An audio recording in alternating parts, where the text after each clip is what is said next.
Anong ginagawa mo dyan? Brenda, ikaw pala yung nasa loob ng banyo. Huwag ka nga magmamaangan. Kunwari ka pang hindi mo alam na naliligo ako sa loob kanina ka pa nandyan. Ano? Nagkakamali ka. May inaayos lang ako dito. Sa tingin mo anong iisipin ko habang nandyan ka't halos mabali ang legs sa kasisilip sa butas na yan, ha? Napakabastos mo naman, Miguel. Hindi mo man lang ako iginalang bilang kapatid ng asawa mo. Hoy, magdaan-daan ka nga sa pananalita mo. Wala akong kinalaman sa butas na yan. Tinatapalan ko nga Malay ko ba naliligo ka pala? Sinungaling ka talagang hayop ka. Manyak, sisiguruhin ko makakarating kay ate ang ginagawa mo sa akin. At sa tingin mo paniniwalaan ka niya? Huwag kang ang tanga, Brenda. Mahal na mahal ako ng ate mo at magkakaanak na kami kaya sigurado ako na ako ang kakampihan niya. Paano kung sabihin ko na matagal ko nang napapansin na may ginagawa kang kagaguhan dito sa bahay, ha?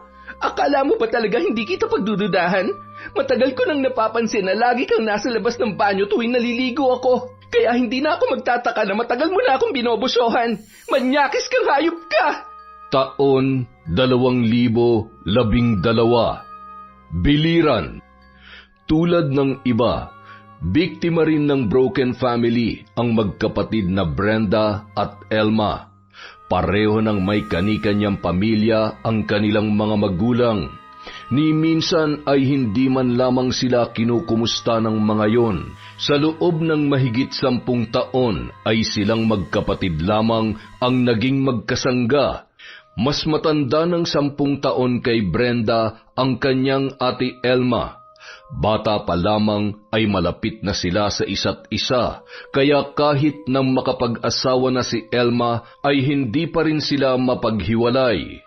Dahil marunong manahi si Brenda, yon ang ginawa niyang hanap buhay, gamit ang puhunan na pinahiram sa kanya ng kanyang kapatid. Gusto niyang makatulong sa mga gastusin kahit nasuportado naman ng asawa si Elma. Sa pagkakaalam niya, matagal pa bago umuwi ng Pilipinas si Miguel kaya silang dalawa lamang ang magkasama sa bahay. Ngunit kapag nakabalik na ang lalaki, pinaplano na rin niyang bumukod para sa pribadong pamumuhay ng mag-asawa. Sa edad na 29, hindi pa nagkakaroon ng nobyo si Brenda. Hindi siya nagpapaligaw at hindi rin siya nagpapakita ng interes sa kahit na sinong lalaki. May mga sumubok namang pumorma sa kanya noon pero hindi niya nakikita ang sarili na magkakaroon ng pamilya. Hindi maganda ang epekto sa kanya ng pagkasira ng pamilyang mayroon sila, kaya sinusuportahan na lamang niya ang kanyang kapatid. May tiwala naman si Brenda sa asawa ni Elma. Bagamat ilang beses pa lamang niyang nakaharap noon si Miguel, ay alam niyang mabuti yung tao. Gayon din ang pamilya ng lalaki.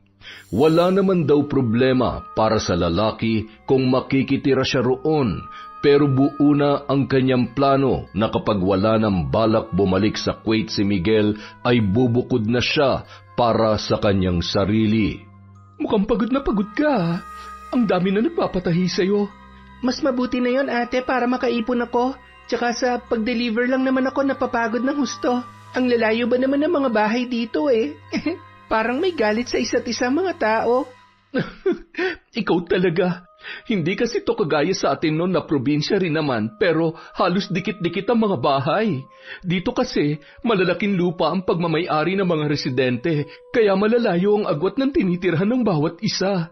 Sa madaling salita, mas nakakaangat sila kung maituturing dahil malawak ang lupang pagmamay-ari nila. Sa atin kasi parang squatter na ate Siya nga pala, tinatanong ako nung lalaking nakasalubong ko kanina. Kaibigan yata siya ni Miguel. Tinatanong kung kailan daw ang uwi dito. Hindi ko nga rin alam Di na kasi namin na pag-uusapan. Basta ang alam ko, saka na lang siya uuwi dito kapag tapos ng kontrata niya. Baka nga hindi na siya bumalik pagkatapos nun Aba, mukhang seryoso na talaga siya na makabuo na kayo Ganun na nga. Alam mo naman kung gaano ako kamahal ng asawa ko. Excited na nga siya na magkaanak kami Halata ate, pero kapag wala na siyang balak bumalik sa Kuwait pag uwi niya rito, exit na ako ha? Ha? Anong ibig mo sabihin? Exit na, aalis na ako rito. Nakakahiya naman kasi kung makikisiksik pa ako sa inyong dalawa. Paano kayo magkakaroon ng privacy kung lagi akong nandito? Ikaw talaga? Iniisip mo pa yon? Wala namang kaso sa amin kung dito ka pa rin titira. Mas gusto ko nga na nandito ka lamang eh. Ang tanong, ayos lang ba kay Kuya Miguel na nandito ako? Siyempre ate, gusto rin niya ng privacy. Lalo na gusto niyo ng magkaanak. Hindi kayo makakapaglabing-labing kapag pakalat-kalat ako dito sa bahay. Sa liit nito, maririnig ko kayo kapag...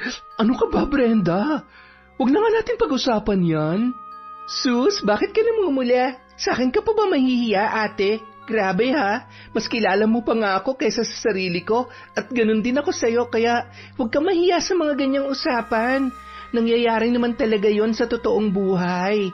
Paano tayo mabubuo kung di naglabing-labing si nanay at tatay noon, di ba? Kaya buti patigilan mo na yung hiya-hiya na yan. Parte ng paglaki yon. Sira ka talaga. Alam mo, duda ako sa'yo. Ikaw yung single sa ating dalawa pero parang mas marami ka pang alam sa mga ganyan. Sus, ano naman ang masama ron? Open-minded ako ate, tsaka ayoko mapaglaruan ng ibang tao sa sobrang pagka-inosente ko, no? Pero pagdating sa'yo, hindi ka pwedeng maging inosente. 1 taon na lang, 40 ka na ate. Kapag di ka pa nagpabuntis kay Kuya Miguel, baka magsara na yung lagusan mo. Hoy, tumigil ka dyan. Nakakahiya talaga yung mga sinasabi mo. Balak ko naman talaga magkaanak na kami. Hinihintay ko lang na makauwi siya. Alam mo naman na kailan lang kami nagkakilala, hindi ba? Siyempre naman, alam ko yun ate. Ikaw talaga napakaseryoso mo. Halika na nga, kain na lang tayo. Kapag ikaw ang nagka-boyfriend, babawian talaga kita dyan sa panunukso mo. Humanda ka sa akin. Bagamat ang isa't isa na lamang ang sandalan ni na Brenda at Elma, kailanman ay hindi nila naramdaman na may puwang sa kanilang pagkatao. Dahil matagal na nilang tinanggap na hindi na mabubuo pa ang kinalakhan nilang pamilya.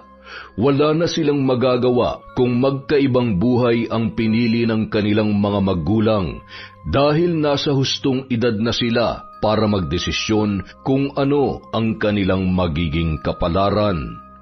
Ngunit sa kabila ng magandang samahan ng magkapatid, hindi inaasahan ni Brenda na unti-unti na pala niyang mararamdaman ang bangungot sa kanyang buhay. Kagagaling niya lamang noon sa paghahatid ng mga tinahing kurtina at punda ng unan. Pagdating sa bahay, nagpahinga lamang siya sandali bago pumasok sa banyo para maligo dahil malakas ang lagaslas ng tubig ay hindi na malayan ng dalaga na bumukas na pala ang pinto ng bahay. Mula roon ay pumasok ang malaking bulto ng isang lalaki. Dala ang may kalakihang maleta. Ipinikit ni Miguel ang kanyang mga mata habang dinadama ang sariwang hangin sa probinsya. At nang idilat niya ang mga yon, inilibot niya ang tingin sa buong bahay. Maya-maya, napangiti siya nang marinig ang lagaslas ng tubig na nagmumula sa banyo. Ilang taon din niyang hindi nakita ang kanyang asawa. Matagal silang hindi nagkasama kaya naroon ang matinding pananabik niya para kay Elma. Pumwesto siya sa may gilid ng pintuan ng banyo at inabangan ang paglabas ng asawang naliligo para sorpresahin. Sa mismong pagbukas ng pinto ay agad niyang ipinulupot ang mga braso niya sa katawan ng babae. Ay, bitawan mo ako! Sino ka ba? Kuya Miguel? Brenda, naku, pasensya ka na. Akala ko kasi si Elma yung nasa banyo eh. Pasensya ka na talaga ha. Nasa palengke pa si Ate Elma eh.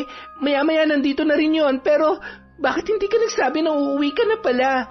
Ay, bala ko kasi sanang sorpresahin ang ate mo eh. Kaso, nagkamali ako.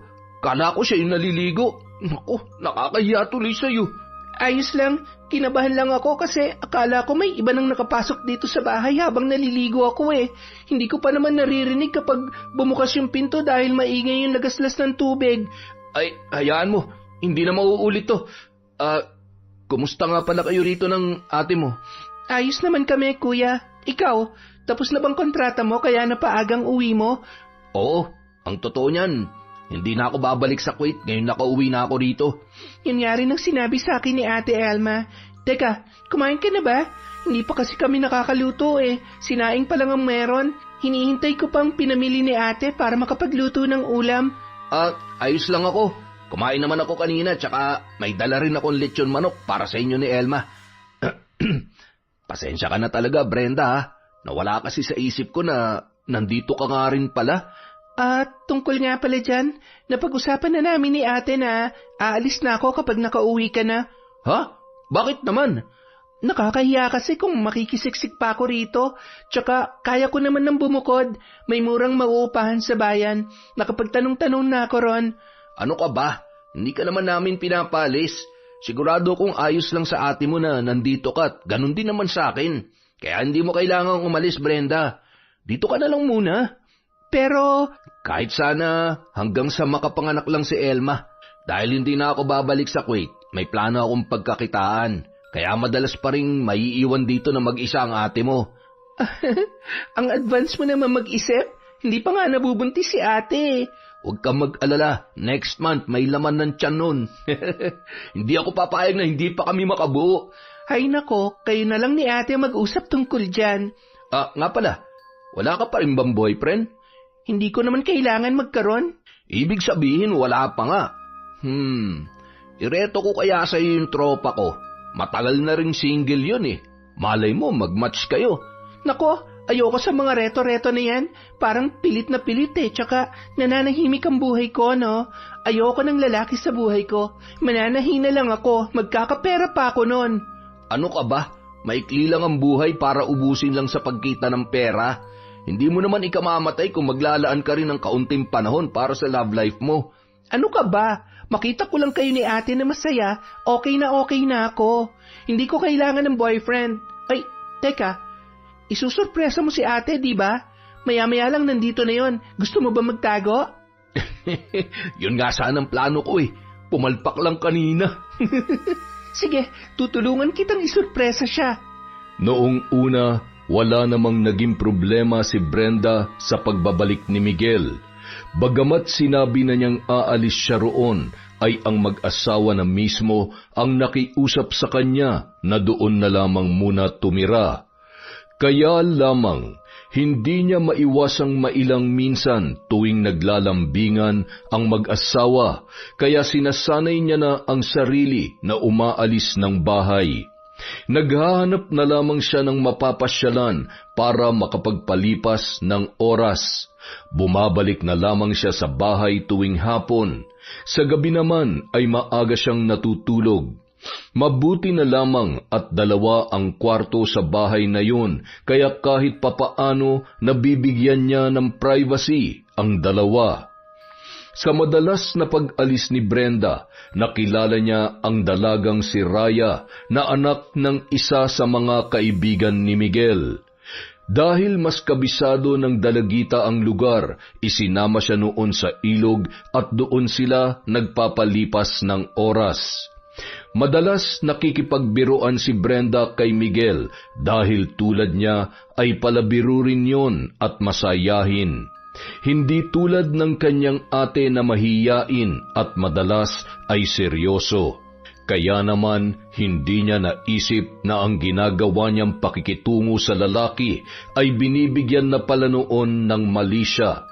Nalaman niya yon nang minsang mag-aya si Miguel ng mga kaibigan sa bahay para mag-inuman.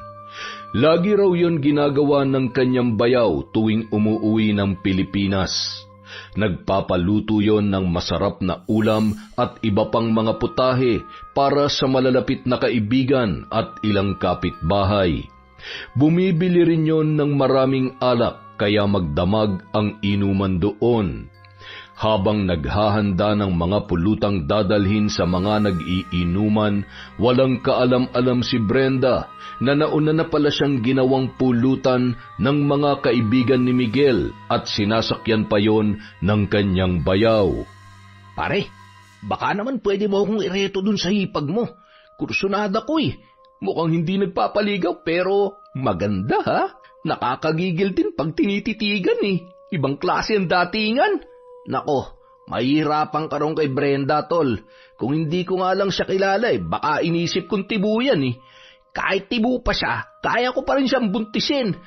Baka kailangan lang palambutin. Sira ulo. Pero tama ka dyan, tol Ibang klase talaga yan, pare. Kung hindi ko nga lang siya hipag, baka tinalo ko na yan Alam mo naman ang mga tipo ko sa babae, di ba? Huy, may asawa ka na. Ipaubaya mo na sa akin yung kapatid. Huwag masyadong sugapa, pare. Baka mabulunan ka niyan. Napailing na lamang si Brenda sa kanyang mga narinig nung gabing yon. Gusto man niyang magalit at kumprontahin ang mga lalaki, ayaw niya namang makasira ng selebrasyon. Isa pa, nakakarami na rin ng inom si Miguel, kaya kung ano-ano na lamang ang nasasabi nito. Okay ka lang ba? Baka napapagod ka na sa pag-asikaso sa mga bisita ni Miguel. Pwede ka namang mauna na matulog. Ako na lang ang maghihintay sa kanila. Okay lang ako, ate. Kaya ko pa naman magpuyat. Tsaka, hindi kita hayaan mag-isa maglinis ng maiiwang kalat ng mga bisita nyo. Nakakapagod kaya yun. Salamat ha. Hindi mo naman kailangan gawin to pero ginagawa mo pa rin. Alam kong pagod ka na kanina sa pananahi pero tinutulungan mo pa rin ako dito. Si ate naman ang drama-drama. Natural lang natulungan kita. Sagot natin ang isa't isa, di ba? Oo na. Nga pala, nakita kita kanina na nakatingin kina Larry. Natitipuhan mo ba siya? Huwag mong sabihing tinamaan ka na sa lokong yon, ha? Wow, ate, ha? Anong akala mo sa akin? Nasisiraan na ng bait? Di ko trip yung mga tropa ng asawa mo, no? Buti naman. Kilala kong mga yan. Hindi sila yung tipo ng lalaki na magseseryoso sa relasyon, kaya wag mo na lang silang pansinin. Si Kuya Miguel, ate, baka mahawa siya sa mga kaibigan niya. Matagal na sila magkakaibigan kaya hindi ko siya pwedeng bawalan na makisama kina Larry. Tsaka iba siya sa mga yan, kaya may tiwala ako sa asawa ko. Sa kabila ng sinabi ni Elma, ay hindi pa rin napigilan ni Brenda na mapaisip tungkol kay Miguel. Mukha namang matino at mabuting asawa ang lalaki, ngunit ang hindi niya maunawaan noon ay kung bakit may iba pa siyang pakiramdam sa kanyang bayaw. Mula nang marinig ni Brenda na pinag-uusapan siya ng mga kaibigan ni Miguel, hindi na nawala ang pagdududa niya sa kanyang bayaw.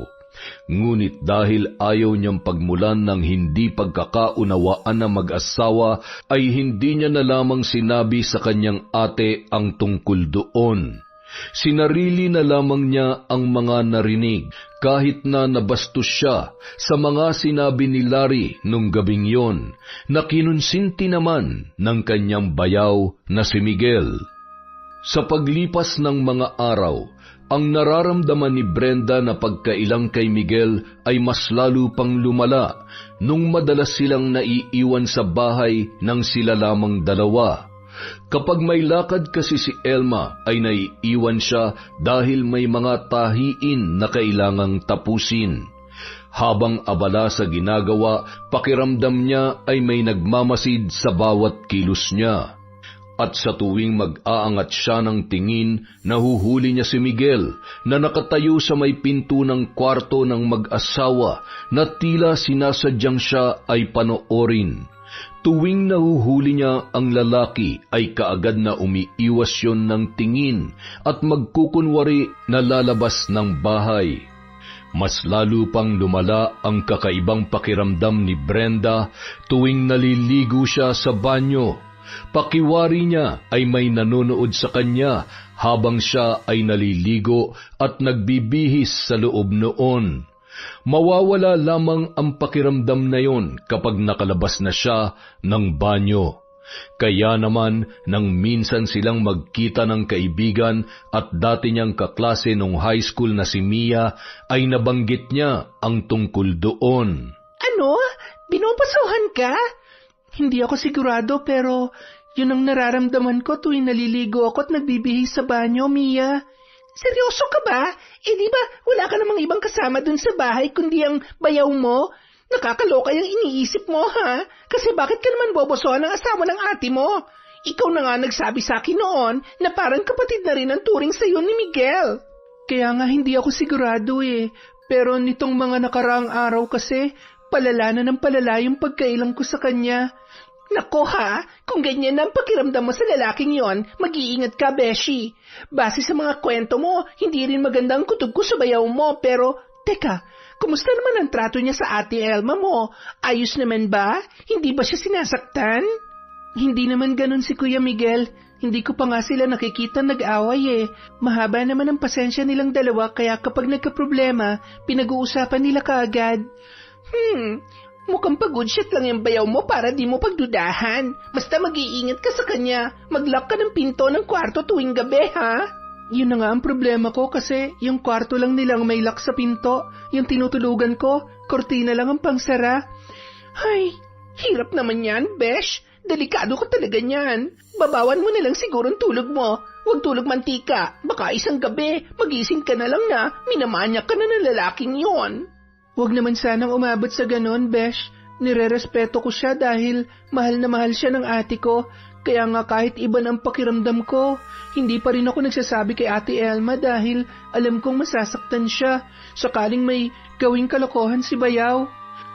Kung totoo man ang sasabihin mo at may pruweba ka, mas mabuti nang malaman niya kaagad, Besh. Huwag mo nang hintay na mahuli pang lahat.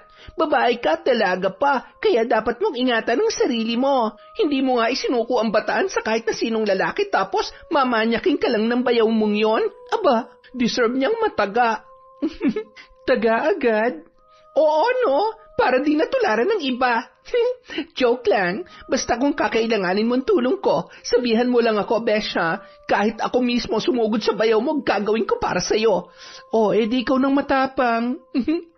Pero salamat, Besha. Sa'yo ko lang talaga to nasabi dahil natatakot akong mahusgahan na mapagsasabihan ko pa.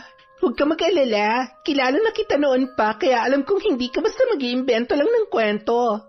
Bahagyang nakahinga si Brenda matapos niyang masabi sa kaibigan ang nararanasan niya sa bahay. Ngunit ng mga sumunod na araw, mas lalong lumakas ang hinala niya dahil tuwing lalabas siya ng banyo ay palaging naroon si Miguel na parang naghihintay sa kanya. Doon na siya kinabahan. Mukhang may hindi magandang ginagawa ang kanyang bayaw. Samantala, bagamat palaging umaalis ng bahay ay hindi nakaligtas kay Elma ang pag-iwas ng kanyang kapatid sa asawang si Miguel. Kadalasan nauuna nang kumain si Brenda at maagang pumapasok sa silid. Nagdadahilan na lamang yon ng kung ano-ano, ngunit hinahayaan na lamang niya dahil mukhang hindi pa noon gustong magsalita. Kaya nang sabihin ng dalaga na masama ang pakiramdam ay hindi na siya nagtanong pa. Nang gabing yun, mag-isa siyang naghain ng pagkain sa mesa para sabayang maghapunan si Miguel. Tinawag niya ang asawa. Kaagad naman yung lumabas ng silid, ngunit maya-maya lamang ay napakunot noo habang nakatingin sa madalas na inuupuan ni Brenda. Teka, nasan si Brenda? Hindi ba siya sasabay sa atin? Nauna na siyang kumain kanina, mahal. Masama yata ang pakiramdam. Ganun ba? Akala ko kasi umiiwas siya sa akin eh. Halos 1 linggo na natin siyang hindi nakakasabay sa pagkain. Bakit ka naman niya iiwasan? May pinagtalunan ba kayo o hindi na pagkasunduan? Ha? Siyempre, wala. Alam mo naman na kapatid ng turing ko dyan sa utol mo. At kung magkakaroon man kami ng hindi mapagkakaunawaan, pag-uusapan namin agad yun para hindi na lumala pa. Mabuti naman kung ganon, mahal. Pero nag-aalala talaga ako sa kanya eh. Hindi naman siya ganyan dati. Ayaw niya rin namang sabihin kung anong nararamdaman niya. Baka kung ano na yun. Samahan mo kaya magpa-check up? Tatanungin ko siya bukas. Pero kung maayos naman ang pakiramdam niya, kakausapin ko na lang dahil baka may pinagdaraanan siya. Ang inaalala ko kasi, nabanggit niya na noon na gusto niya nang bumukod, pero nakiusap tayo sa kanya. Hindi kaya yun ang dahilan kaya parang nagtatampo siya sa atin? Ang mas mabuti pa, ako na lang munang kakausap sa kanya. Baka hindi niya lang kayang sabihin sa'yo dahil ate ka niya. Mahal na mahal ka ng kapatid mo kaya siguradong mahihiya yun magsabi sa'yo. O sige, ikaw na lang muna bahalang kumausap sa kanya. Pero kung ano man ang sasabihin niya, pwede bang ipaalam mo sa akin kaagad? Oo naman, kukumbinsihin ko pa siya na makipag-usap sa'yo. Maging si Miguel ay napapansin na rin ang ginagawang pag-iwas ni Brenda. May ideya na siya kung bakit yon ginagawa ng dalaga, ngunit ayaw niya ring tumigil sa kanyang ginagawa. Kaya naman ng hapong yon ay inaya niyang uminom ang kaibigang si Larry. Ngunit sa pagkakataong yon, dumayo siya sa bahay ng kaibigan para hindi marinig ni Brenda ang kanilang pag-uusapan. Himalat na isip mong dito tayo uminom sa bahay ko. Akala ko ipagyayabang mo na naman yung bago niyong sofa, kaya ka nag-aya eh. Sira ulo. Dumayo talaga ako rito dahil baka marinig ni Brenda ang pag-uusapan natin. Ha? Bakit? Tungkol saan bang pag-uusapan natin, Tol? Sus, nagmamaang-maangan ka pa. Siyempre, yung paborito nating dalawa na tayo lang ang nakakaalam. Yung lihim nating pagnanasa dun sa hipag mo? Oo. Kumusta? May nangyari na ba sa inyo? Gago. Siyempre, wala pa. Hindi ko naman pwedeng basta-basta na lang galawin yung hipag ko, lalo na't laging nakabantay si Elma. Pero alam mo, Tol, gigil na talaga ako sa kanya. Binubusuhan ko na nga tuwing naliligo eh. Ano? Naku pare, baka naman mahuli ka dyan sa ginagawa mo. Ang tanong, magpapahuli ba ako? Matinik yata tong kumpare mo, Tol.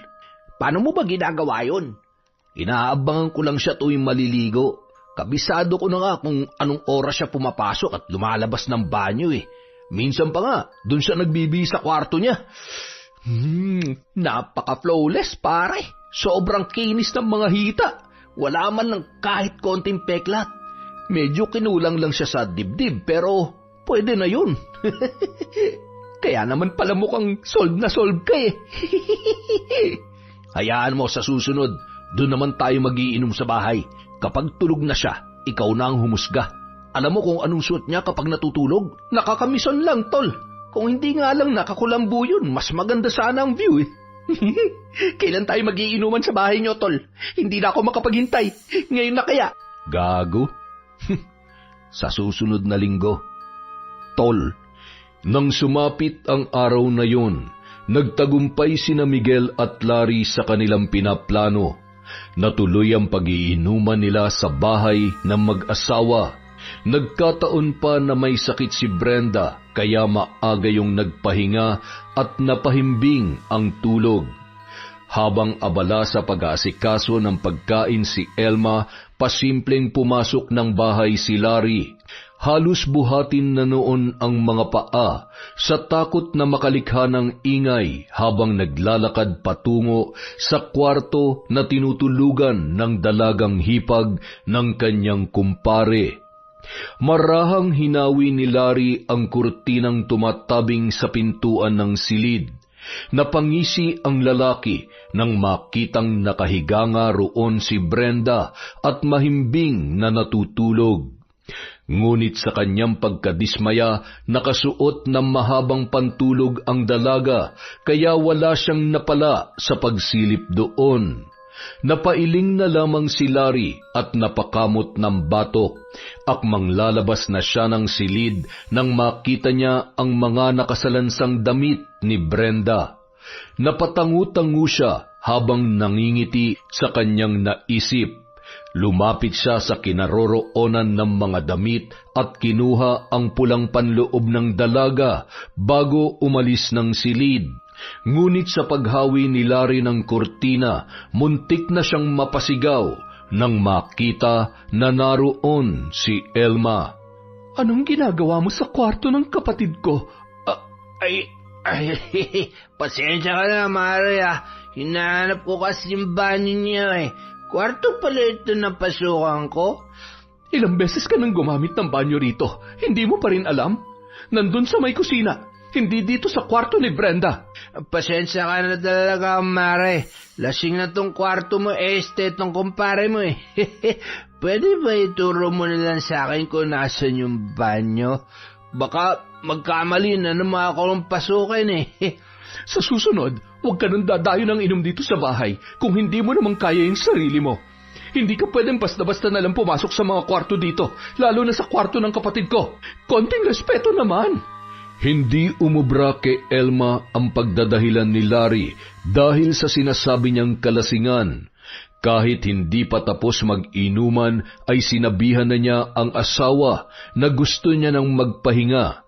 Hindi naman yun nagustuhan ni Miguel dahil napahiya siya sa kaibigan na si Larry.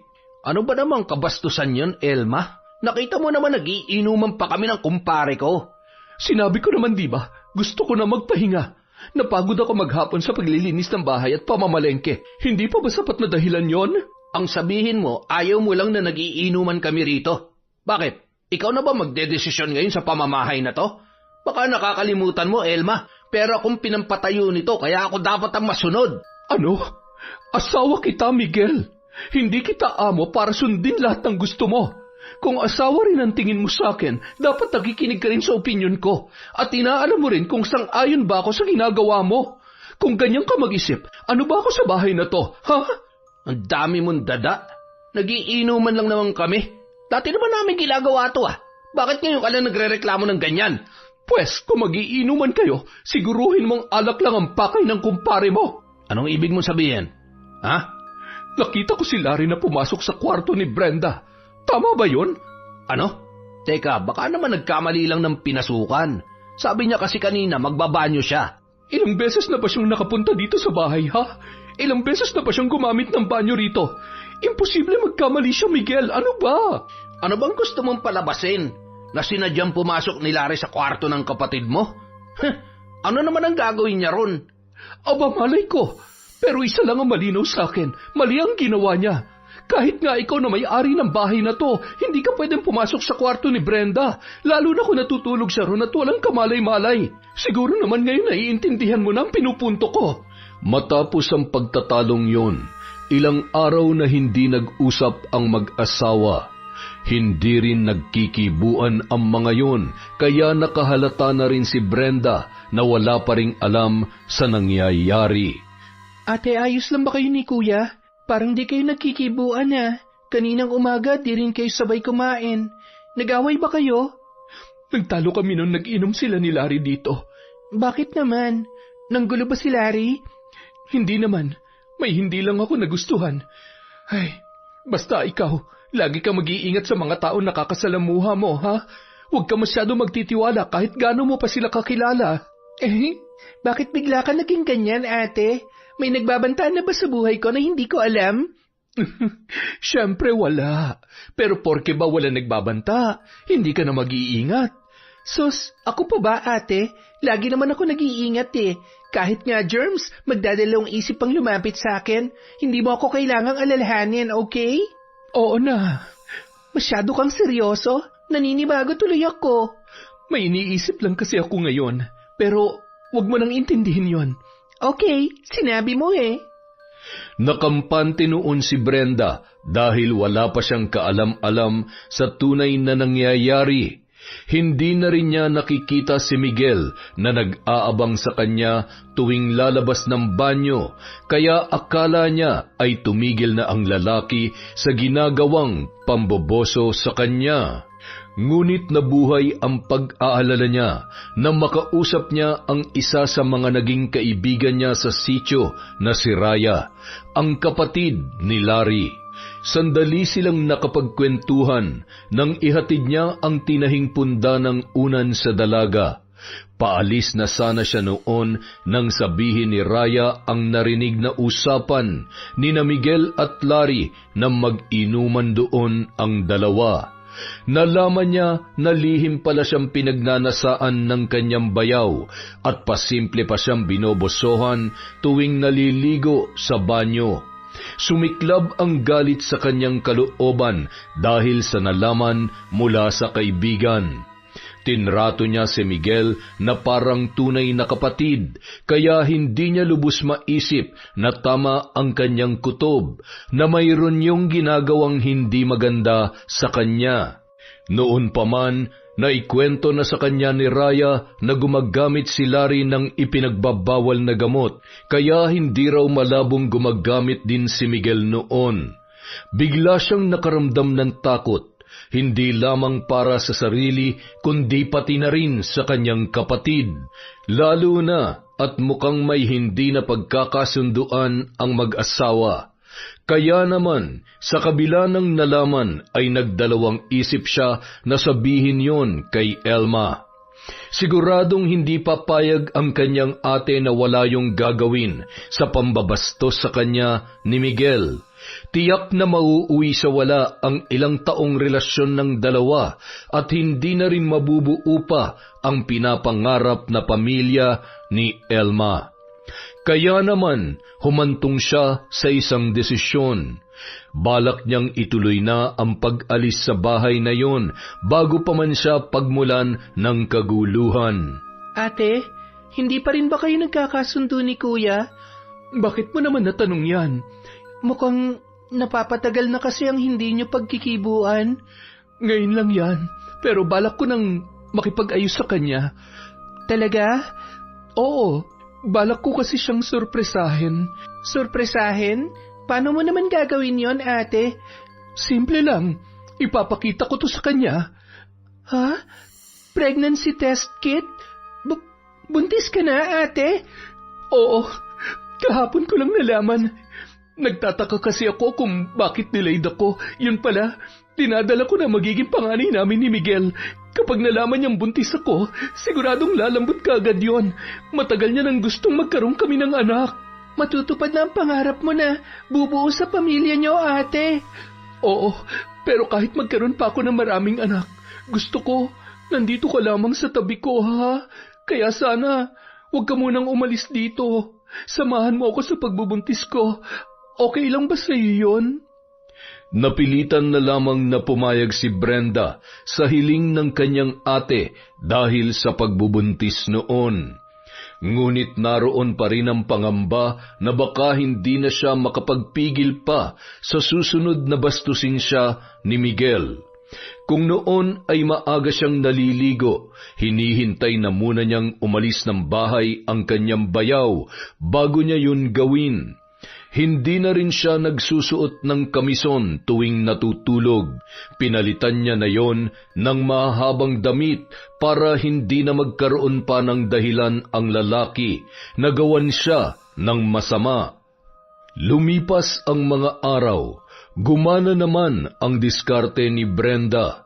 Hanggang isang araw, hindi niya akalain na aabot pala sa sukdulan si Miguel, matapos ang ilang araw na paglayo sa kanya.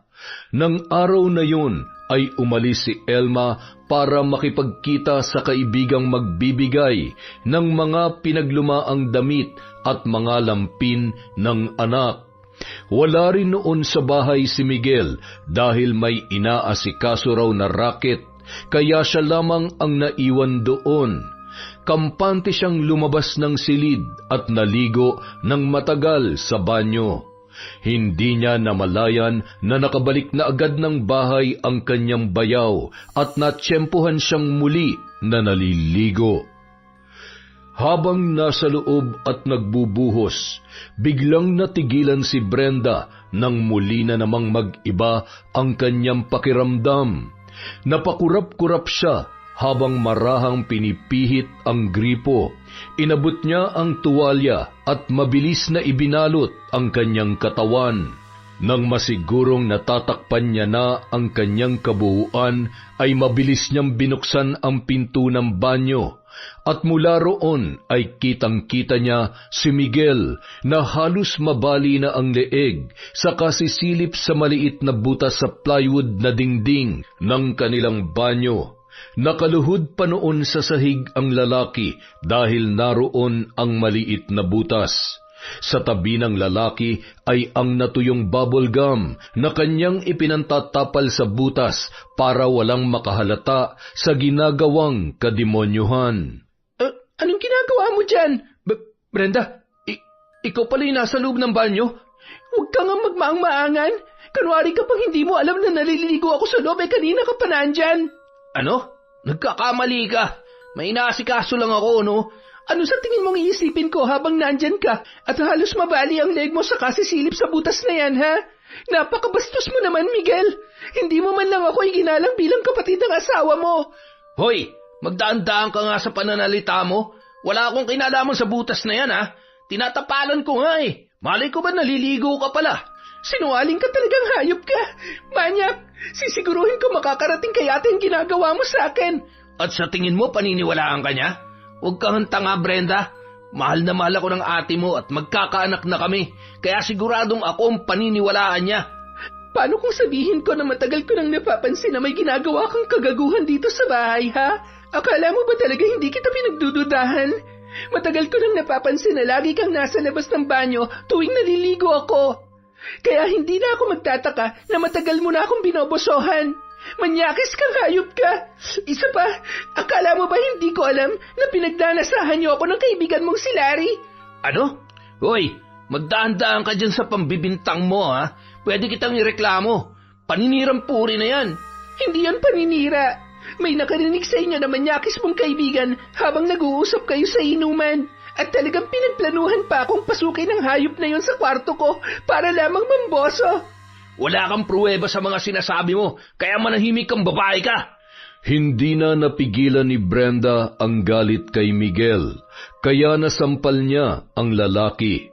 Hindi siya tumigil hanggat hindi niya na ilalabas lahat ng galit sa ginawang kabastusan. Sinalag naman yon ng kanyang bayaw. Hindi siya ginantihan, ngunit hindi pa rin inamin ang ginawang kamanyakan laban sa kanya. Ngunit maya-maya lamang, nagulat si Brenda nang bigla na lamang makiusap ang kanyang bayaw na si Miguel. Maniwala ka, Brenda. Wala talaga akong ginagawang masama. Nakikiusap ako sa iyo. Huwag mo nang banggitin sa ate mo ang nangyari. Alam mo naman buntis siya, hindi ba? Panganay namin ang dinadala niya. Ayokong may masamang mangyari sa mag-ina ko kapag pinagtalunan namin ang tungkol dito. Hindi naman ito mangyayari kung naging matino ka lang sana. Pero wala eh. Choice mo na maging manyak. Wala namang nag-utos sa'yo na mambosa sa akin pero ginawa mo pa rin. Ibig sabihin lang nun, ginusto mo yon, Miguel. Kaya wag mo nang palabasin na parang kasalanan ko pa kapag may nangyari sa magiging anak niyo ni ate. Kailangan niya malaman ng kamanyakan mo. May asawa ka ng tao pero hindi mo pa rin kaya magpakatino. Parang awa mo na, Brenda. Patawarin mo na ako. Nagmamakaawa na ako sa'yo. Wag mo lang sabihin sa ate mo ang nangyari. Ang kapal naman ang mukha mo na hilingin sa akin yan. Hindi ko palalampasin ang ginawa mo. Wala na akong pakialam kahit hiwalayan ka ng ate ko. Hindi siya dapat mapunta sa isang manyakis na gaya mo. Hindi ka rin talaga madalas sa pakiusap eh, no? Sige, kung hindi talaga kita mapapakiusapan, wala na akong magagawa kundi gawin ang susunod kong plano. Anong plano yung sinasabi mo? Ha? Kapag nagkabukuhan na, hindi ko hayaang may iba pang makaalam ng tungkol sa pagnanasa ko sa'yo. Kita mo na, inamin mo na rin ang... Sandali, di pa ako tapos. Kapag sinabi mo sa ate mong tungkol dito, papatayin ko siya at isusunod kita. Huwag ka maingay, sa atin lang yun, ha. Kaya kung gusto mo mabuhay pa ng matagal at maging masaya si Elma, itiko mo yung bibig mo. Kung hindi mo na ako kayang makasama sa bahay ko, pues, lumayas ka na lang. Total naman matanda ka na para makitira pa rito. Di ba? Biglang nakaramdam ng takot si Brenda sa pagbabanta ni Miguel. Sa itsura at sa pag-uugali ng lalaki ay hindi malabong magawa nga noon ang pumatay ng tao. Kaya naman, kahit labag sa kalooban ay nagdesisyon na lamang siya na hindi na banggitin pa kay Elma ang nangyari. Ginawa niya yon alang-alang sa kanyang kapatid at sa pamangkin niya na hindi pa nasisilayan ang mundo. Maayos na lamang siyang nagsabi na gusto niya ng bumukod dahil may ina-applyan siya na trabaho sa bayan. Talaga bang aalis ka na? Kailangan na ba talaga?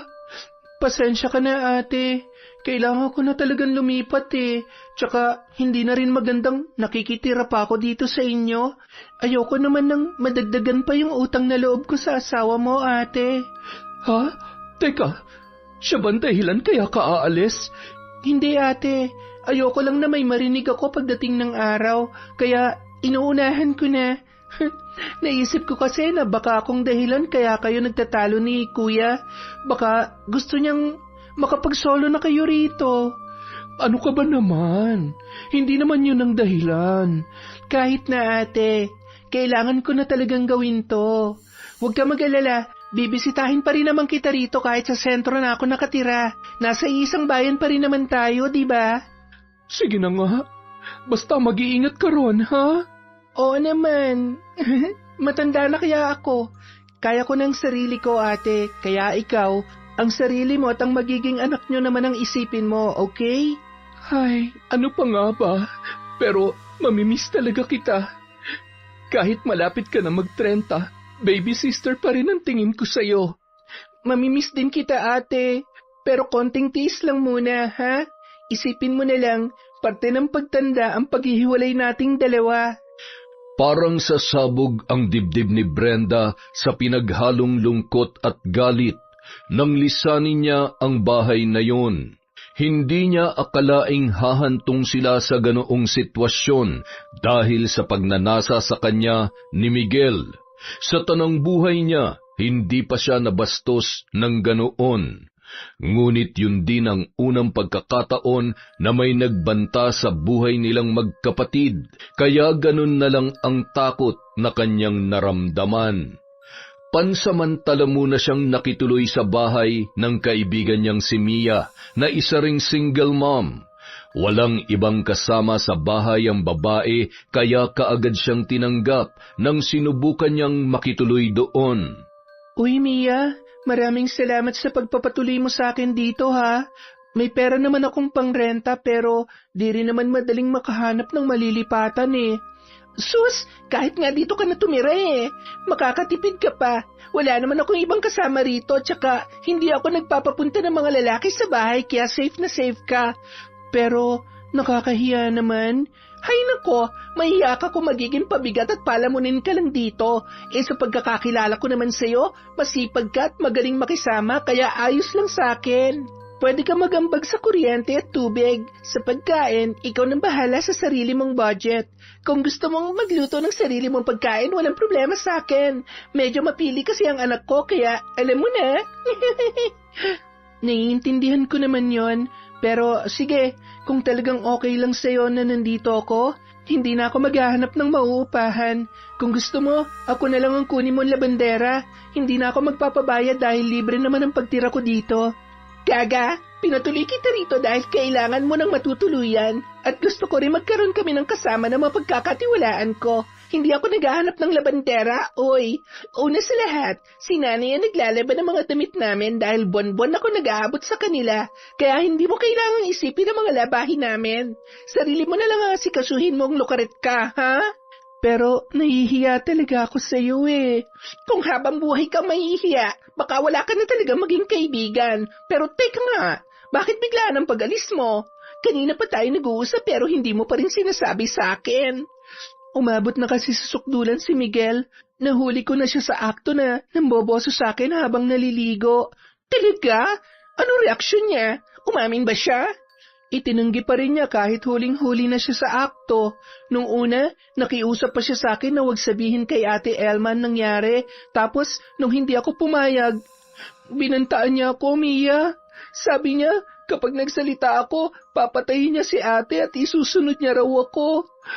Natakot ako at hanggang ngayon, natatakot pa rin ako para kay ate. Alam mo, dapat mo nang i-report sa otoridad yung Miguel na yan. Buisit siyang manyaki siya.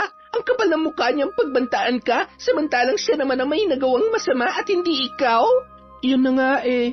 Gustong-gusto kong may gawin ako para turuan siya ng leksyon pero hindi pwede dahil mapapahamak si Ate Elma. Wala pa siyang alam sa nangyayari. Maselan din kasi ang pagbubuntis niya kaya baka makasama pa sa kanya kapag nalaman niyang kamanyakan ni Miguel. Ang hirap naman yan, Besh. Grabe, kung ako nasa sitwasyon mo, makukulot talagang lahat ng buhok ko sa katawan. Masyadong komplikado eh. Buhay ang nakataya. Hindi ko naman kasi lubos akalain na ganong klase palang lalaking napangasawa ng ate ko. Kung mas maaga ko lang sanang nakilala ang ugali niya, inilayo ko na sa kanya si Ate Elma. Ano ng plano mo niyan? Mananahimik na lang muna ako. Maghihintay ako ng tamang pagkakataon para mailayo si ate sa hayop na Miguel na yon.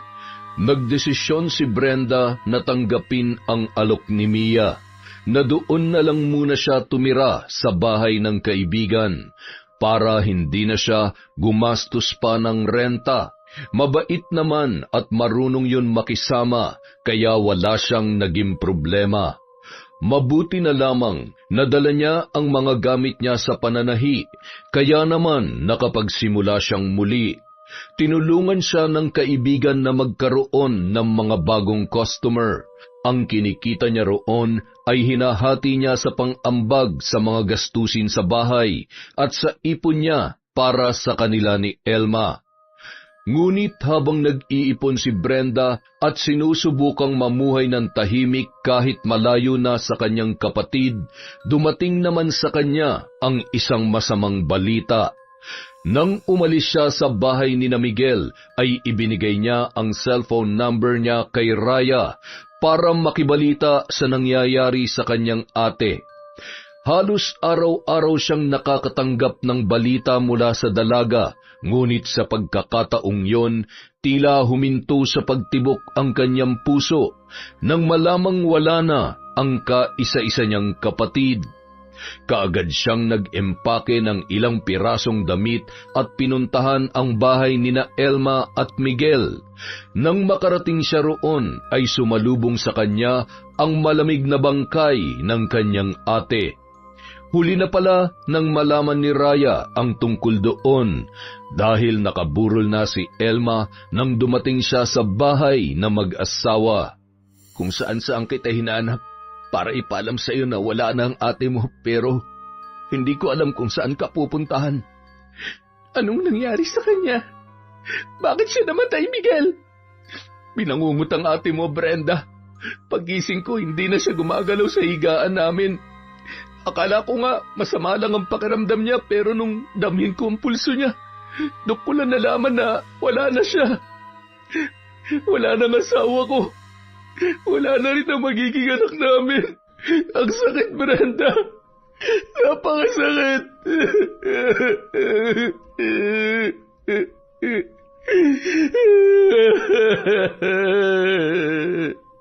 Ngunit sa kabila ng malakas na pag-iyak ni Miguel, hindi siya nakaramdam ni katiting na awa para sa lalaki.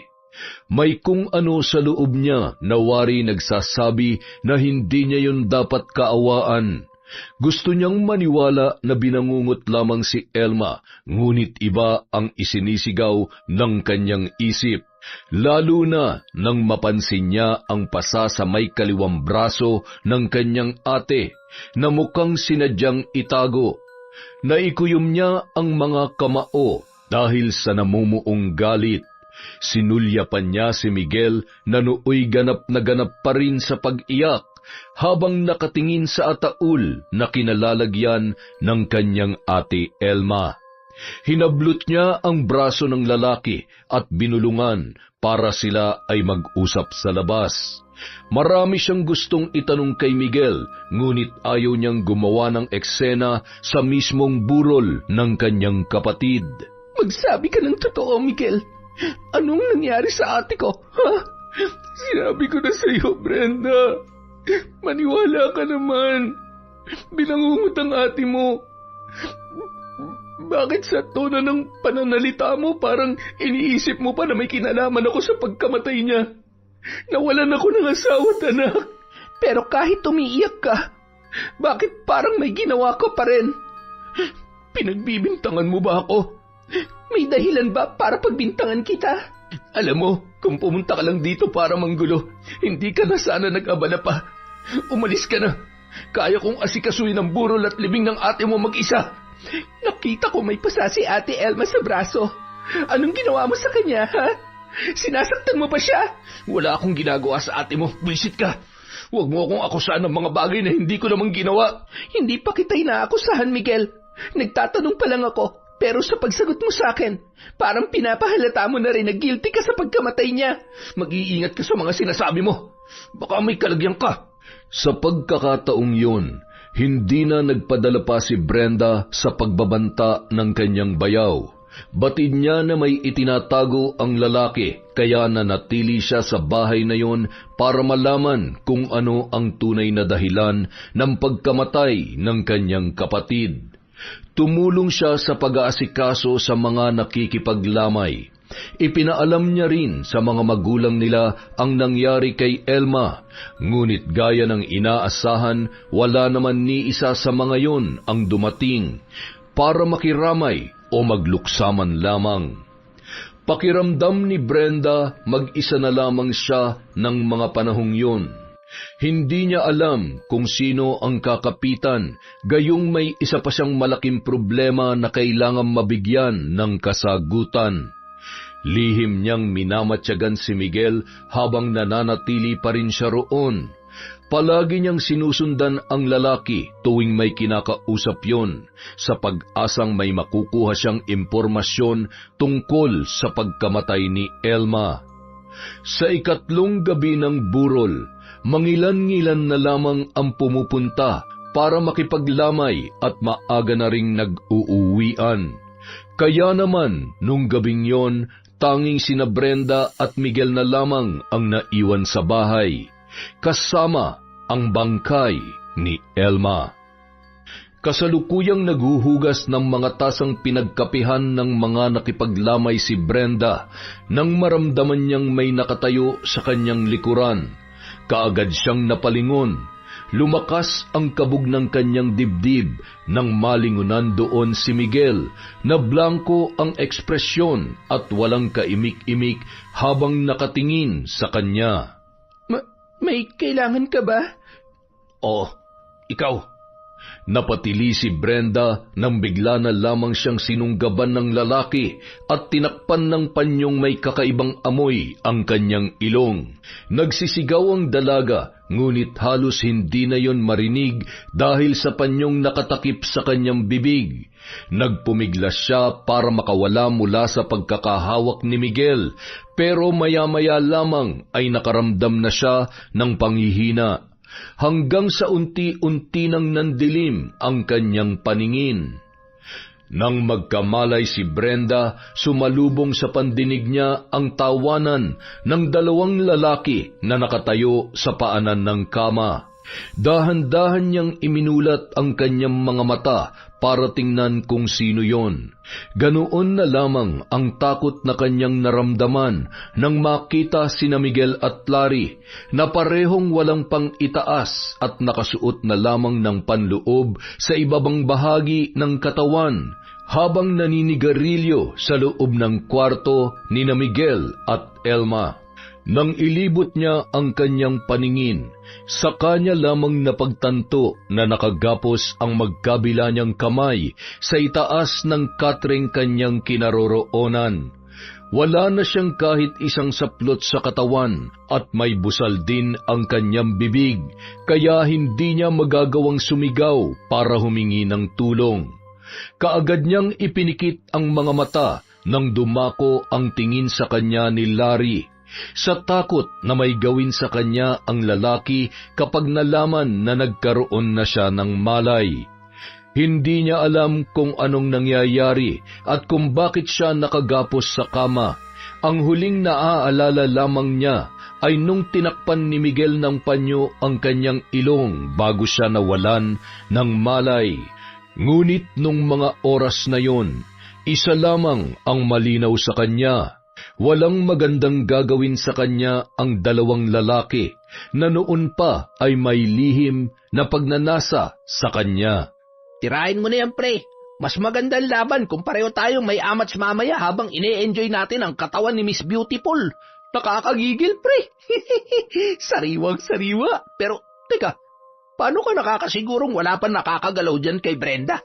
Wala pa siya nagiging boyfriend. Tsaka, may pagka-conservative ang isang yan, kaya sigurado ako, birhin pa yan, tol. Kaya nga sabik na ako eh. Hindi pa ako nakakatikim ng virgin. Tsaka nga pala, hanggang kailan mamburol ni Elma? Hanggang bukas na lang, tol. Kaya nga ngayon na natin gagawin ng plano dahil siguradong aalis na si Brenda kapag nailibing na ang kapatid niya. Ano ba kasi nangyari sa asawa mo? Binangungot nga, tol. Hindi nga. Paala ka kung ayaw mo maniwala. Sa pagkakakilala ko sa'yo, hindi talaga ako maniniwala, tol. Huwag kang matakot.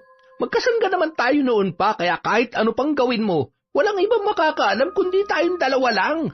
Gusto mo ba talaga malaman, tol? Oo, bakit nga ba siya namatay? Nung lumalaki na yung tiyan niya, hindi niya ako pinagbibigyan na may mangyari sa amin. Hinahayaan ko na nga nung una, pero nitong nakaraang linggo lang, bigla niyang binuksan ang usapan tungkol sa ginawa mong pagpasok sa kwarto ni Brenda. Noong nagiinuman tayo, tol, ilang beses na namin pinagtalunan yun eh. Pinagsabihan ko na siya pero hindi nakinig sa akin eh. Kaya yun, nakatikim ng bugbog. Kaya lang, nitong huli, hindi niya nakinaya. Nung hindi niya ako pinagbigyan habang init na init ako, tinakpan ko ng unan yung mukha niya hanggang sa hindi na siya makahinga. Pinalabas ko na lang na binangungot siya, kaya ayun, absuelto ako, tol. Ibang klase ka talaga, pare. Ang galing mo. Pero pasensya ka na, nakadagdag pa ako sa problema mo, ha? Di mo kailangang alalahanin yon, tol. Di ba't ako nga mismo nagsabi sa'yo na pasukin mo yung kwarto ni Brenda? Malas mo nga lang na wala ka na pala.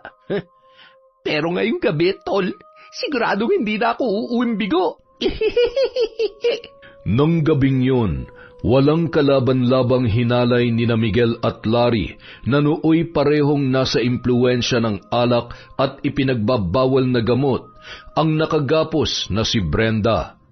Tanging pag-iyak na lamang ang nagawa ng dalaga habang pinagpipiestahan ng mga walang hiya ang kanyang inosenteng katawan. Akala ni Brenda papatayin siya ni na Miguel at Larry matapos siyang pagsamantalahan. Ngunit laking gulat niya nang kalagan siya ni Miguel at pinagbihis pa habang nagsusuka sa labas ang kaibigang kasabwat sa ginawang panghahalay sa kanya. Magbihis ka at umalis ka na rito. Kapag nakabalik si Larry, siguradong hindi ka bubuhayin ng isang yon. Pero tandaan mo, wag na wag kang magsusumbong kahit kanino dahil kahit bangkay na ang ate mo, hindi ko pa rin siya patatahimikin. Hindi mo na makikita ang katawan niya. Napakasama mo talagang demonyo ka. Di naman. Kita mo naman pinapalaya kita kaya may natitira pa rin kabutihan sa akin. At ano, utang na loob ko pa to sa'yo? Hayop ka, Miguel. Napakababoy niyo ng kaibigan mo. Shh! Oo na. Baboy na kung baboy. Demonyo na kung demonyo. Pero pwede ba tsaka ka nalang mag-emote? Unahin mo ng paglalakad palabas ng bahay kung gusto mo pa mabuhay. Huwag kang mag-alala. Tuloy ang libing ng ate mo. Kung gusto mong makipaglibing, wala namang problema. Pero siguruhin mo lang na hindi ka magpapakita, ha? Nang mga sandaling yon, mas gugustuhin na lamang ni Brenda na kasamang ilibing ng kanyang kapatid. Pakiramdam niya wala na siyang dahilan para mabuhay pa dahil sa ginawang panghahalay sa kanya ni na Miguel at Larry. Ngunit nang maalala niya ang ginawang pagpatay ni Miguel sa kanyang ate ay sinikap niyang makalayo roon. Kailangan niyang mabigyan ng hustisya ang kaisa-isang kapatid dahil hindi yun magkakaroon ng kapayapaan hanggat hindi nagbabayad ang salarin sa nangyari.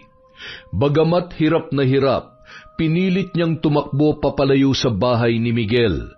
Anumang oras ay maaari siyang masundan ni Larry. Sigurado siyang hindi nagbibiro ang bayaw nang sabihing tatapusin siya ng lalaki. Sa pagmamadali dahil sa pinaghalong takot at kagustuhang makalayo, hindi napansin ni Brenda ang matandang babae na nakasalubong niya sa kalsada. Hindi niya rin nakita ang may kalakihang bato. Napatid siya roon at bumagsak sa lupa. Napaigik ang dalaga nang maramdaman ang matalas na batong halos bumaon sa kanyang balat dahil sa lakas ng kanyang pagkakabagsak. Ngunit maya-maya lamang natigilan ng dalaga nang tulungan siyang tumayo ng matandang babae na kanyang nakasalubong. Mukhang nanghihina ka pa, iha. Huwag mong pilitin ang sarili mo na maglakad. Malayo pa ang iyong lalakarin. Lumalalim na rin ang gabi. Saan ka ba pupunta? Kailangan ko pong makalis dito. Tulungan niyo po ako. Nanganganib po ang buhay ko, parang awan niyo na po. Halika, ikawit mo ang braso mo sa balikat ko at aalalayan kita. Malayo-layo pa rito ang bahay ko pero maaari kitang tulungan sa paglalakad para hindi ka gaanong mahirapan. Ligtas ka roon, iha. Maraming salamat po. Hindi ko na po alam kung saan ako pupunta at kung kanino ako hihingi ng tulong. Hindi na po ako pwedeng bumalik sa pinanggalingan ko dahil sasaktan po nila ako. Huwag kang mag-alala, iha. Tutulungan kitang makaalis dito kapag maayos na ang kalagayan mo. Pagkarating ni na Brenda sa bahay ng matandang tumulong sa kanya, nawalan siya ng ulirat dahil sa pinaghalong pagod, gutom at takot sa mga taong nagbabanta sa kanyang buhay. Wala siyang kamalay-malay na ang taong tumulong sa kanya ay isang mabagsik na mambabarang na may lahi ring aswang, kaya walang sino man sa sityong yon ang lumalapit sa matanda. May kalayuan ang bahay noon dahil kailangan pang baybayin ang masukal na daanan at kawayanan bago marating ang kubong tinutuluyan ni Aling Chato. Nang magkamalay si Brenda, sumalubong sa kanya ang amoy na nagmumula sa insenso na nakatusok sa pinutol na katawan ng saging. May tapal na ring dahon ang maliit na sugat na kanyang natamo nang bumagsak siya nung nakaraang gabi. Kumusta ang pakiramdam mo, iha? Medyo maayos na po. Masakit lang po dito sa pagitan ng iyong mga hita. Pinagsamantalahan ka ba? Paano niyo po nalaman? Ganyan din ang sinapit ng anak ko noon. Umuwi siya na ng hihina at may nakita rin akong dugo sa pagitan ng kanyang mga hita. Kaya natitiyak kong birhen ka pa nang gawin nila yun sa'yo. Hindi ko na itatanong kung sino ang salarin, pero gusto kong malaman kung paano ka humantong sa ganyang kalagayan. Umuwi lang po ako rito para sa burol ng ate ko. Wala na po siya. At kagabi ko lang nalaman na ang asawa niya mismo ang pumatay sa kanya. Narinig ko po kagabi ang pag-uusap nila ng kaibigan niya. Sila rin po ang nanghalay sa akin. Hindi talaga nauubos ang mga alagad ng demonyo rito sa lupa. Siguradong hahanapin ka ng mga yon para matulad ka rin sa ate mo. Mas makabubuting dumito ka na muna sa bahay ko. Walang nagagawi rito dahil kinatatakutan ako sa lugar na ito. Po? Hindi mo pa siguro alam. Kailan lang ako lumipat dito. Pagmamay-ari ng yumao kong ama ang lupang kinatitirikan ng bahay na ito. Matagal na napabayaan, kaya ibinigay na lang sa akin ng mga kapatid ko para makalayo na ako sa dati kong tinitirhan. Maraming natatakot sa akin dahil hindi ko naman inililihim na isa kong mambabarang. At tuwing may mabibiktima ako sa lugar na tinitirhan ko, nililisan ko ang lugar na yon at hindi nag-iiwan ni katiting na bakas. Totoo po bang isa kayong mambabarang? Ano pong kaya niyong gawin sa taong nabibiktima ninyo? Kaya kong pumatay kung ano ang hilingin ng taong nagpapabarang sa akin. Yon ang ibibigay ko sa kanila. Kung ganon, pwede niyo po ba akong tulungan? Gusto ko po mabigyan ng hustisya ang pagkamatay ng ate ko. Hindi ko siya maipapakulong dahil wala akong ebidensya at wala rin testigo na siya nga pumatay sa ate Alma ko. Pero siguradong sa pamamaraang kaya ninyo, makukuha ko ang hustisyang hinahanap ko, Aling. Chato, tawagin mo na lamang akong Aling Chato. Ilan ang taong nais mong gantihan? At ano sa tingin mo ang dapat nilang kahinatnan? Gusto ko silang makitang ibinabaon sa hukay sa karumal-dumal na kalagayan. Napangisi ang mambabarang sa sinabi ni Brenda. Pagsapit ng gabi, hindi na nag-aksaya pa ng oras ang matanda. Inilabas noon ang itim na librong nakabaon pa sa likod ng bahay, gayon din ang ilan pang mga gamit sa pambabarang. Pagpatak ng 7:00 ng gabi, kalat na ang dilim sa paligid. Sinundan ni Brenda si Aling Chato na lumabas ng bahay para simulan ang gagawing ritual. Mula sa kanyang kinatatayuan, kitang-kita niya ang malapad na bato kung saan ipinatong ng matanda ang mga kagamitan. Isa-isa noong sinindihan ang mga itim na kandila na may itim na usok na lumalabas. Nagsitayuan ang balahibo ng dalaga nang makita ang unti-unting pagkabuo ng nakakakilabot na imahe sa usok na nagmumula sa mga kandila. Hindi niya mawari kung kawangis ba yon ng tao o ng mabangis na hayop. Maya-maya, napaatras ang dalaga nang makarinig ng alulong ng mga aso mula sa di kalayuan. Nagsisimula na ang sumpa. Wala na silang kawala. Yun ang unang beses na nakita ni Brenda kung paano isinasagawa ang sagradong ritual ng pambabarang. Wala siyang ibang ginawa noon, kundi panoorin lamang ang matanda. Ilang sandali pa, muntik na siyang mapasigaw nang maglabasan ang mga uod at alupihan mula sa ilalim ng malapad na batong kinaroroonan ni Lola Concha. Tila may nag-uutos sa mga yon na magkumpulan sa simbolo na nakaukit sa naturang bato. Halos takasan ng dugo ang muka ng dalaga nang damputin ng matanda ang mga uod at alupihan. Pinagapang yon sa katawan at hinayaang kumapit sa balat. Sunod-sunod siyang napalunok nang makita ng kanyang mga mata kung paanong nagpumilit na sumiksik sa balat ni Aling Chato ang mga uod. Ang mga alupihan naman ay gumapang patungo sa bibig, tainga at ilong ng matanda. Akma na sanang tutulungan niya si Aling Chato nang biglayong sumenyas na wag lalapit sa malapad na bato. Nagtataka man na natili na lamang si Brenda sa kanyang pwesto. Makalipas ang ilan pang minuto, muling nanlaki ang kanyang mga mata nang lumabas ang mga uod at alupihang pumasok sa katawan ni Aling Chato at parang bulang nawala sa kanyang paningin. Teka, saan po nagpunta ang mga yon? Bakit biglang nawala? Napangisi naman si Aling Chato. Ngayong gabi ay tutungo na sila sa bago nilang pugad upang magparami. Namangha si Brenda nang wala man lang siyang nakita ni katiting nakagat ng alupihan sa balat ni Aling Chato. Walang kahit anong bakas na may gumapang doon. Ayon sa matanda, ang katawan mismo noon ang ginagamit para pahirapan ang mga nagiging biktima.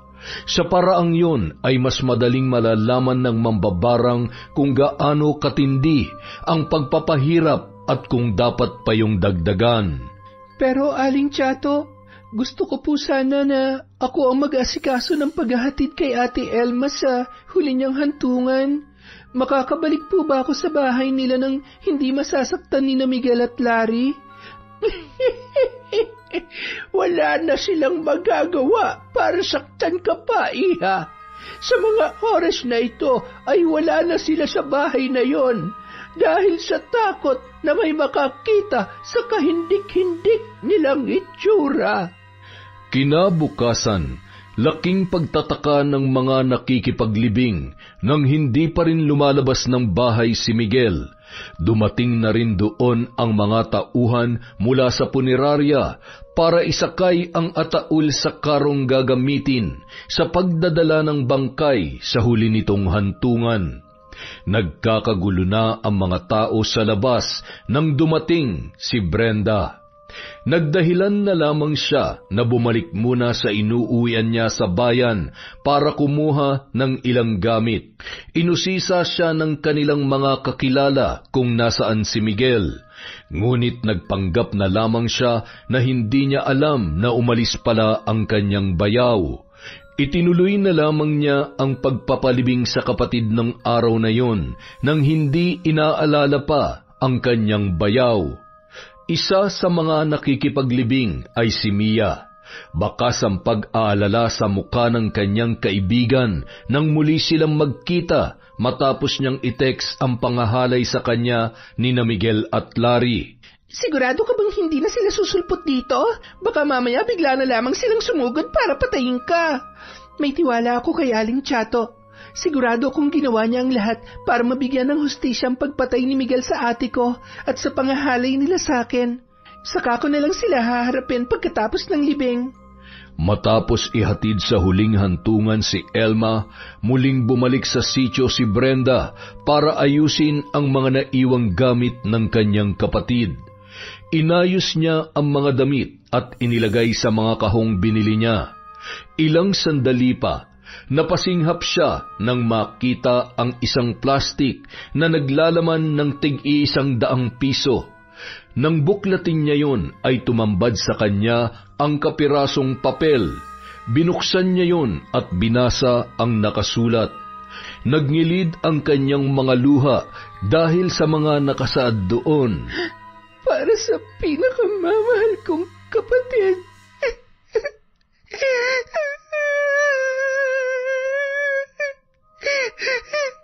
Ate Elma. Kinuha niya ang perang inipon ni Elma para sa kanya. Ipinangako niya sa sarili na gagamitin niya yon para mapabuti ang kanyang buhay dahil walang ibang hinangad ang kanyang ate kundi ang maayos na kalagayan para sa kanya kahit noong magkakaroon na yon ng sariling pamilya. Matapos ayusin ang mga gamit ni Elma, nilisan niya na ang bahay. Wala nang dahilan para manatili pa siya doon. Ngunit bago niya lubusang lisanin ang sitio, ay dumaan muna siya sa bahay ni Aling Chato. Habang naglalakad patungo sa kinaroroonan ng matanda, bigla siyang napahinto nang makarinig ng mahihinang ungol mula sa di kalayuan. Napakunot ang kanyang noo. Pinakinggan niya yon ng mabuti at sinundan kung saan nagmumula ang naririnig na ingay. Ilang sandali pa, tumambad sa kanya ang 2 lalaking halos gumapang na paakyat sa kalsada na kanyang nilalakaran. Mukhang nahulog sa ginagawang kanal ang mga yon, dala ng kalasingan. Ngunit ang kanyang ipinagtataka, puno ng sugat ang braso ng 2 lalaki. Bigla siyang napaatras nang makita ang mga uod na nagkukumpulan sa bawat sugat. Lumakas ang kabog ng kanyang dibdib nang mapagtanto na hindi lamang mga uod ang tila namumugad sa katawan ng 2 lalaki na kanyang natagpuan, kundi pati mga alupihan. Doon lamang niya lubusang napagtanto na ang mga lalaking nakita niya ay walang iba kundi sina Miguel at Larry. Hinang-hina na ang mga yon at halos hindi na maidilat ang mga mata dahil sa matinding pamamaga. Bukol-bukol na rin ang muka at napuno yon ng mga sugat hanggang leeg na siyang pinagpipiestahan ng mga uod. Muntik nang bumaliktad ang sikmura ng dalaga nang umabot na sa kanyang pang-amoy ang masangsang na amoy ng mga lalaki na humalay sa kanya. Ngunit maya-maya lamang napangisi siya nang makita kung paano nahihirapan ang mga yon, dala ng sumpa ni Aling Chato. Yan ang nararapat sa mga taong tulad nyo. Wala kayong konsensya. Hindi lahat ng tao kaya niyong paikutin sa mga palad nyo para paulit-ulit na gawan ng masama. Lahat ng kasamaan may naghihintay na karma. At ito na ang panahon para magbayad kayong dalawa. Walang bahid ng pagsisising nilisan ni Brenda ang sitio. nang malamang wala na roon si Aling Chato. Tunay nga ang sinabi ng matanda na kapag may nabiktima siya sa isang lugar ay hindi na siya nagtatagal pa roon.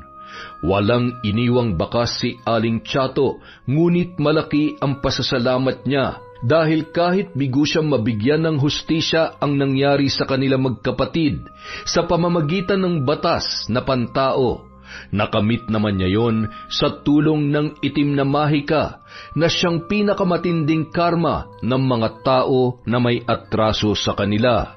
Bumalik sa bayan si Brenda at nagsimula ng panibagong buhay. Hindi man niya kasama ang kapatid na si Elma habang buhay namang mananatili sa kanyang alaala ang kanyang pinakamamahal na kapatid. Yon!